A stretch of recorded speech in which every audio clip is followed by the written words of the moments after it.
মোক আহোঁতে সুধিছে যে দাদা পুলিচৰ নেক্সট দৌৰ কেতিয়া হ'ব? আমি জুন জুলাই মাহত পুলিচৰো দৌৰ আৰম্ভ কৰিম আৰু থাৰ্ড গ্ৰেড ফৰ্থ গ্ৰেডো নতুনকৈ পৰীক্ষা পাতিম। ৩৫,০০০ ল'ৰা ছোৱালীয়ে আৰু নতুনকৈ চৰকাৰী চাকৰি পাব। ১ লাখৰ লগত হৈ গ'ল আৰু ৩৫,০০০। মই ইলেকশ্যনত কৈছিলো ১ লাখ, কিন্তু এতিয়া ময়ো আগুৱাই গৈ আছো যাতে আমি আগুৱাই কৰি দিম বুলি কৈছিলো। প্ৰায় ৯১,০০০ ল'ৰা ছোৱালীয়ে চৰকাৰী চাকৰি পালে। আজি আপোনালোকে চাওক যে অসমত এতিয়া চাকৰি পাবৰ কাৰণে কোনো ল'ৰা ছোৱালীয়ে টকা পইচাৰ ঘোষ দিব নালাগে। এতিয়া মই গাড়ী দি আহি থাকোতে যিমান ল'ৰা ছোৱালী মই পাইছো চবকে কৈছো, এই বাবাহঁত ভাল কৰি পঢ়িবি দেই। কিয় মই কৈছো?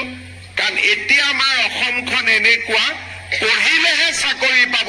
আমাৰ ৰাজনীতি কৰা মানুহে আৰু চাকৰি দিব নোৱাৰে, অকল পঢ়া শুনা কৰিহে আমি চাকৰি পাব পাৰিম। আজি আপোনালোকে চিন্তা কৰক, কেইদিনমান আগতে কামাণ্ডো বেটেলিয়নৰ পাছিং আউট পেৰেড হ'ল। পুলিচ বিলাক আপোনালোকে দেখা পায় আজিকালি, সৰু সৰু ল'ৰা ছোৱালীবোৰ SI বিলাক দেখা পাব।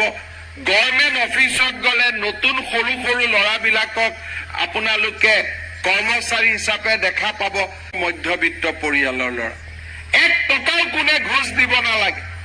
আজি মই গৌৰৱ কৰিব পাৰো, ভাৰতৰ ভিতৰতে অসম এনেকুৱা এখন ৰাজ্য য'ত চৰকাৰী চাকৰি ল'বলৈ কোনেও এটকাও কাকো ঘোষ দিব নালাগে। আজি ল'ৰাই মোক আহোঁতে সুধিছে যে দাদা পুলিচৰ নেক্সট দৌৰ কেতিয়া হ'ব? আমি জুন জুলাই মাহত পুলিচৰো দৌৰ আৰম্ভ কৰিম আৰু থাৰ্ড গ্ৰেড ফৰ্থ গ্ৰেডো নতুনকৈ পৰীক্ষা পাতিম। ৩৫,০০০ ল'ৰা ছোৱালীয়ে আৰু নতুনকৈ চৰকাৰী চাকৰি পাব। ১ লাখৰ লগত হৈ গ'ল আৰু ৩৫,০০০।